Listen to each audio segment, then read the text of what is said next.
There's a great phrase out there in terms of how do you stay calm when everyone around you is losing their head. One of the things I do want to just touch on here, and again, this is something that you do learn through the military, but you learn it through a career. It's not learned overnight, and there isn't a necessarily quick fix to this, but it's the presence, the leadership presence, how you turn up. And having that ability to turn up and remain calm. There's a great phrase out there in terms of how do you stay calm when everyone around you is losing their head. And that's why and when people look to leadership, that's why that people look to you for that direction, that support, that focus in terms of what are we going to do in terms of actually how you deal with the situation. So calm leadership is deliberate. It's not emotionless.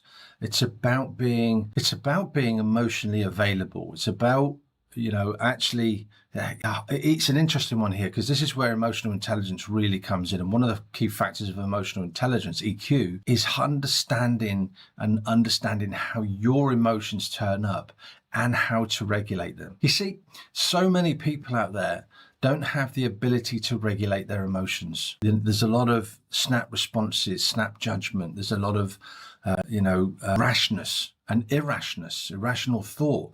And that's because there's less ability to be aware and to regulate their own emotions on the back end of the situations that they're in. So suddenly when we start to look at this as a leader, is how do you start to regulate your emotions? And as I mentioned, it's kind of like you've got to slow down, nice and smooth approach to what it is you're doing. And remember, smooth is slow, but smooth is fast. Because when everyone around you is feeling the pressure, the fact that what you're able to do is to give them some insight, to offer them, a moment of clarity, to give them a direction and a route that we're going to take, to set an horizon in the future of what this is going to look like, how we're going to get through this.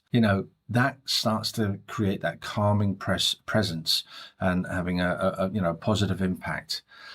And it offers a moment of stability to the situation, which if you think about it in terms of chaos, and in terms of those high pressure moments, that is one of the things that is really, really important.